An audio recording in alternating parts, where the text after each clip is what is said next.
네,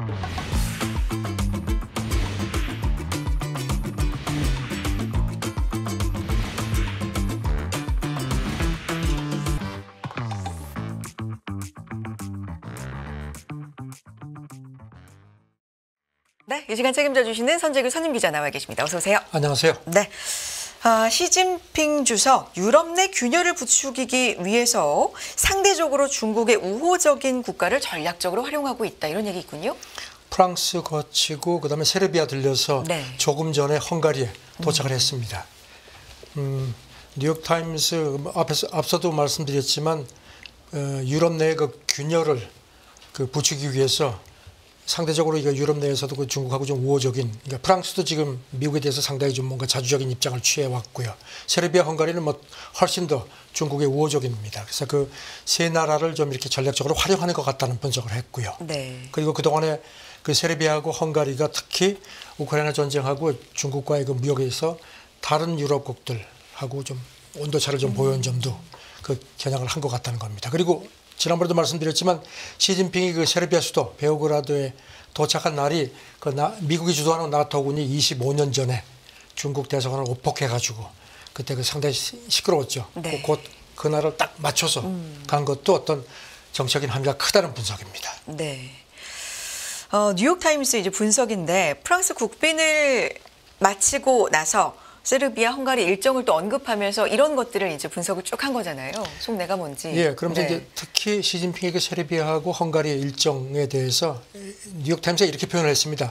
우크라이나 전쟁으로 그 전쟁 와중에 두 나라 그 권위주의 정상들이 중국에 안식처를 제공한다 이렇게 논평을 했습니다. 그리고 이제 그 이전에는 동유럽 국가 중에서 체코하고도 중국이 상당히 가까웠습니다. 그래서 2016년에 시진핑이 체코를 국빈 방문했을 때만 해도 상당히 좋았는데 체코가 그 파벨 대통령이 작년에 당선되고 나서 대만 쪽으로 많이 기울었습니다. 그러니까 이제 발끈해서 네. 이제 체코하고는 관계를 거의 끊고 그 대신 세르비아, 헝가리에 이제 투자도 많이 해서 지금 보니까 중국이 그 세르비아하고 헝가리에 투자한 게 지난해 기준으로 해서 각각 한 200억 달러 정도 수준으로 추산이 됩니다. 네. 그래서 이 헝가리에 이제 도착을 했고 헝가리하고의 관계 조금 더 얘기를 해보면 1대1로 양해각서를 EU 회원국 중에서 가장 먼저 중국하고 체결했다고요. 가장 먼저 체결을 했죠. 네. 그리고 또 아시다시피 헝가리가 올 하반기 유럽 그 연합 순회 의장국입니다. 그래서 이제 의장국이면 뭐 의제 설정이라든가 회의 같은 걸 주도를 하기 때문에 이제 시진핑이 이거를 집중적으로 겨냥을 한 것 같다는 분석이고요. 네. 아시다시피 주요한 사안은 유럽연합은 회원국 만장일치로 결정을 하는데 헝가리 같은 경우는 작년 말에 한 차례 거부권을 행사를 했습니다. 그게 뭔가 하면은 우크라이나에 대한 장기 지원 예산에서 그러니까 이제 시진핑이 이제 이런 그 헝가리의 이런 전략적인 그 상황을 이제 충분히 활용하려고 할 거다. 그리고 지금 오르반 빅토르 총리 같은 경우도 헝가리를 유럽의 전기차 배터리 허브로 만들려고 하는 구상이 있으니까. 네. 전기차 배터리 하면 또 중국이 지금 가장 앞서가니까 이제 이런 것도 맞아 떨어진다는 겁니다. 네. 그래서 이 헝가리 투자 계획을 발표할 거다 이런 관측이 나오고 있는 그래서 지금 겁니까? 관측은 네. 시진핑이 헝가리 방문하는 동안에 중국 장성차가 현지 투자 계획을 발표할 것 같다는 그런 관측이고요. 네. 지금 아시다시피 이탈리아가 그 G7 중에서 유일하게 그 중국 1대1로 참여했다가 빠졌죠. 멜로니가 총리가 되면서. 그랬는데 이제 그래서 이번에 가서 그래도 유럽에 대한 그 중국의 1대1로 그런 전략적인 접근이 끝나지 않았다는 점을 각인시키려고 한다는 겁니다. 1대1로 구상을 아직은 포기하지 않고 계속해서 우리는 하겠다. 네. 그렇죠. 그래서 지금 중국 같은 경우는 지금 그 동유럽 국가들이 사실 유럽 연합에서 많이 소외돼 있거든요. 그러니까 이제 2012년에 이미 이런 동유럽 국가들을 겨냥해서 이른바 16+1 그러니까 경협체를 출범을 시켰는데 사실상 이게 거의 유명무실합니다. 그래서 이번에 가는 김에 이런 것도 좀 다시 동력을 좀 회복시키려는 그런 여러 가지 전략적 계산을 하고 있는 걸로 보입니다. 알겠습니다. 오늘 새벽에 보니까 세르비아 대통령이 이제 그 시진핑하고 정상회담에서 키가 엄청 크더라고요. 관중들 앞에서 이렇게 뭐 엄청나게 관중들이 모이는데 그 앞에서 중국 막 외치고 해서 영원히 같이 가자. 그래가지고 세르비아 근데 사실 뭐 세르비아는 전략적으로 많이 지금 빠지는 사진 거고요. 나오고 있는 그렇죠. 저 화면인가 봐요. 예. 네. 이제 헝가리가 이제 포인트죠. 네. 헝가리가 포인트. 저는 시진핑이 이번에 지금까지는 상당히 좀 나름 만족스러운 그런 성과를 이루고 있는 걸로 분석이 될 것 같습니다. 네. 중국 얘기 조금 더 해볼까요? 관영 영자 매체 글로벌타임스인데요. 어제 논평을 했는데 중국과 프랑스가 농업에서 이 상호 보완과 잠재력 활용에 합의한 게 어떻게 보면 중미 농업 무역의 귀중한 교훈이 될지 모른다. 뭐 이런 논평을 했어요. 그러니까 지금 그 글로벌 타임스가 아주 그 이 농업 부분, 네. 예를 들어서 미국을 아주 굉장히 지금 이렇게 좀 찔렀습니다.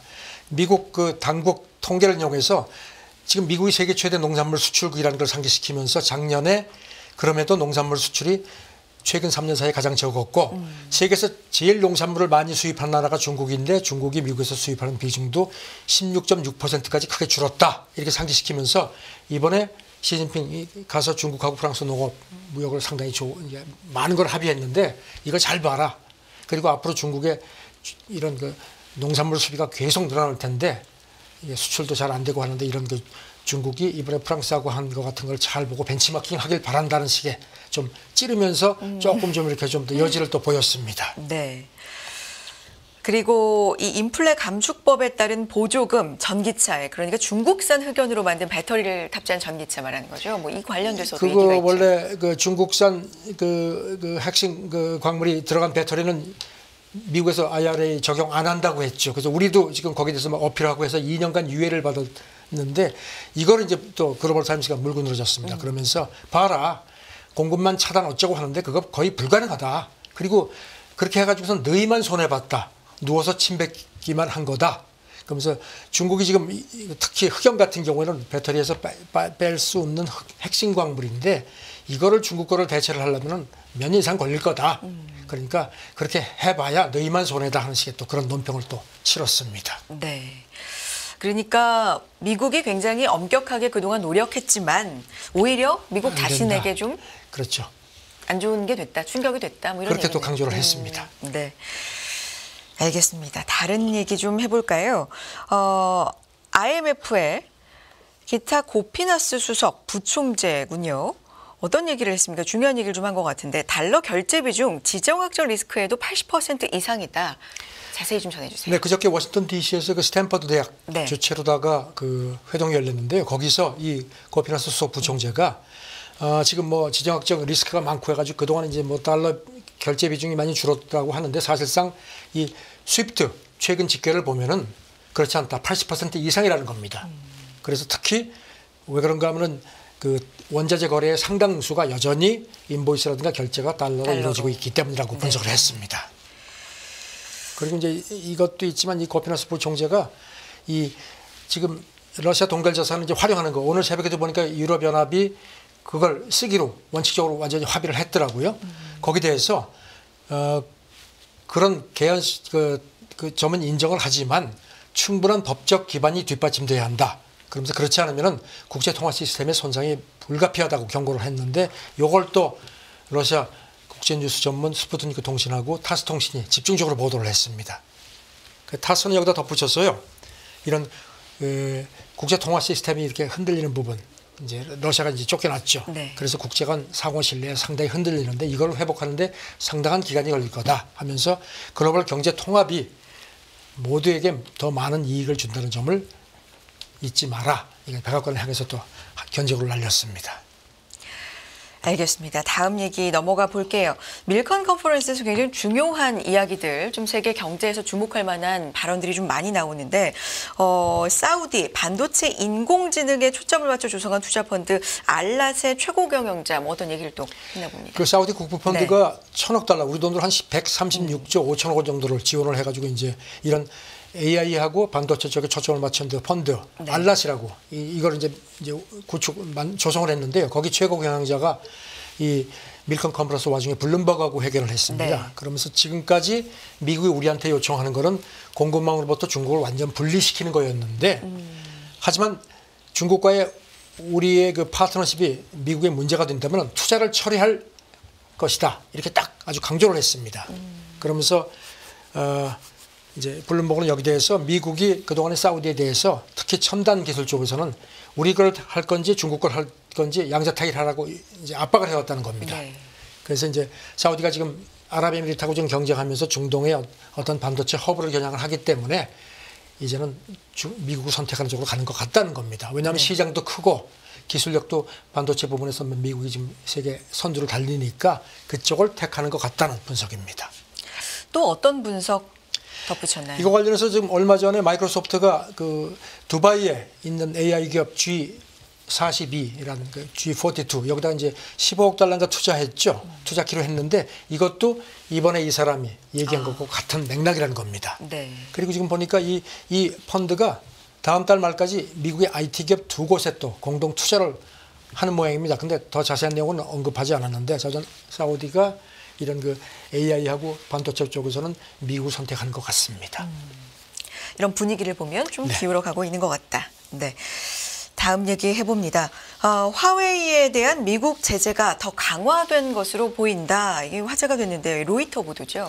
아까 이마람 특파원도 네. 언급을 했죠. 그 로이터가 보도인데 그동안에 이제 화웨이 뭐 계속 압박을 해왔죠. 2년간. 그런데도 화웨이가 무슨 뭐 신제품, 인텔 그 신제품 프로세서 써가지고선 AI 칩 내놓고 하니까 미국에서 안 되겠다 싶었든지 아예 이번에는 그 화웨이의 반도체를 수출하는 일부 미국 기업에 대해서 수출 면허를 취소를 했다는 겁니다. 그래서 로이터가 보도를 했는데 이걸 오늘 새벽에 퀄컴하고 인텔이 우리가 해당된다.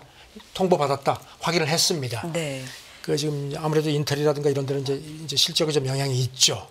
2019년부터 미국이 이른바 국가안보 때문에 이제 화웨이를 수출 통제 명단에 올려놨죠. 그래도 지금 뭐 보니까 실적이 나쁘지가 않습니다. 계속 이렇게 풍선 누르면은 다른 쪽이 풍선 붉어지듯이 효과. 그렇게 네. 계속 빠져나오고 있는 상태입니다. 네. 바이든 행정부가 계속해서 이제 화웨이 견제 강화를 위해서 중국 반도체 업체들을 제재하는 방안을 검토하고 있다. 이런 얘기가 계속 네. 보도로도 나왔잖아요. 네. 그래서 지금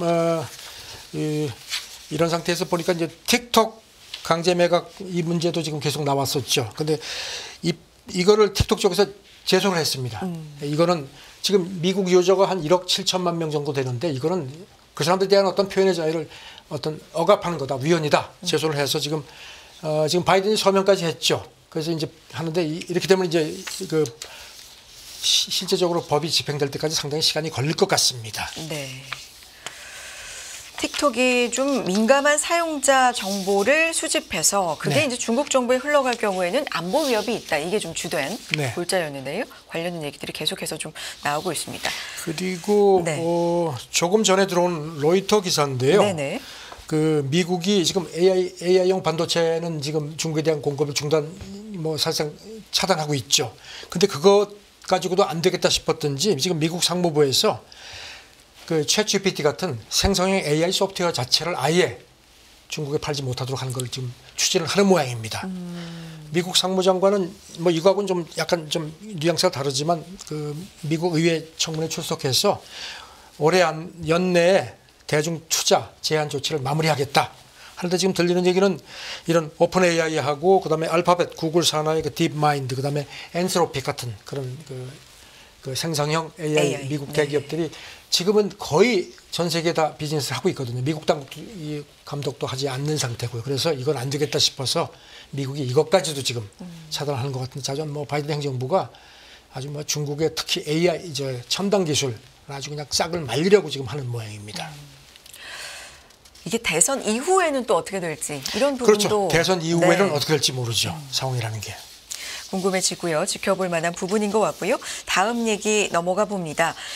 미국과 필리핀 간 연례 합동 훈련이 올해는 대만을 상정한 섬 탈환과 또 중국산 선박 침몰 작전도 실행하는 등 전에 없이 한다고요. 매년 두 나라가 합동 해상 훈련을 네. 했습니다. 그런데 이제 올해는 지금 홍콩 사우스 차이나 모닝 포스트 보도를 보면은 올해는 그 훈련 그 내용이 좀 심상치가 않다는 겁니다. 특히 그 대만을 상정한 섬 탈환, 그 다음에 중국산 선박을 침몰시키는 것까지도 작전을 한다는 겁니다. 이거를 이제 중국 선박으로 가정을 한다는 겁니다. 이게 그러니까 전과는 확실히 좀 다른 방식으로. 전에도 훈련을 했지만 네. 뭐 실탄 훈련도 하고 했지만 이런 식은 아닌데 이번에는 이제 대놓고 이렇게 하고 더군다나 이 훈련에 호주하고 프랑스군도 지금 네. 동참을 하고 있고요. 그다음에 우리나라, 일본, 뭐 미국, 독일 이런 데도 지금 한 14개국이 참관까지 해서 아마 훈련이 그저께인가 끝났을 겁니다.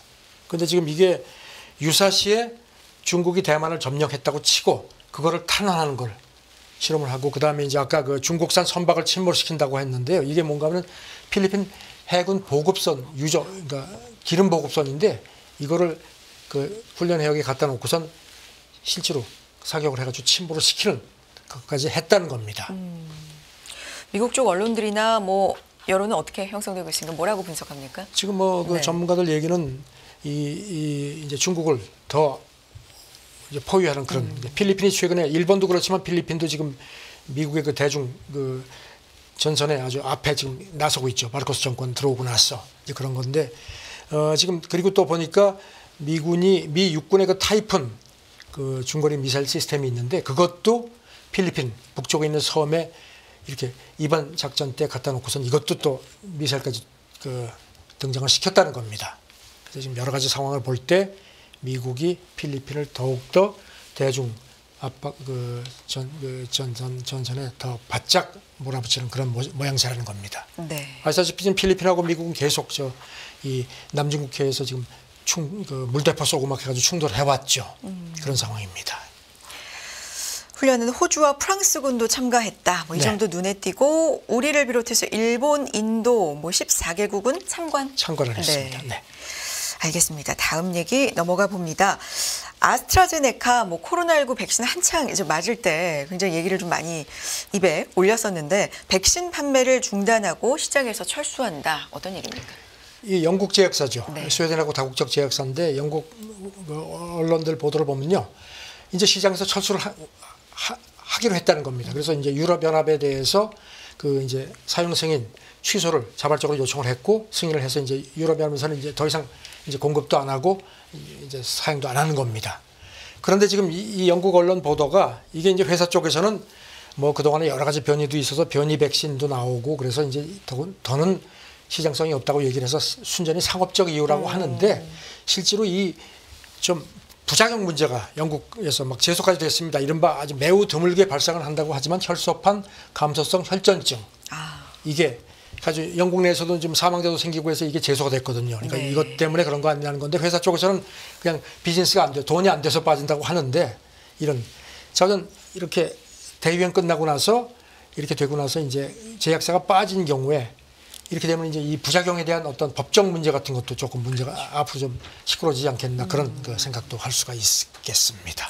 지금 뭐 숨지고 심각한 증상을 겪는 것도 실제로 일어난 거죠. 예, 영국에서 뭐 이거가 연계된 그 사망자도 상당히 발생한 걸로 돼 있는데 이제 제약사 쪽에서는 우리하고 무관하다고 뭐 계속 주장을 합니다.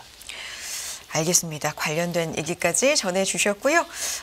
방금 들어온 소식까지도 자세하게 전해주셔서 감사드립니다. 선재규 선임기자와 함께했습니다. 고맙습니다. 네, 감사합니다.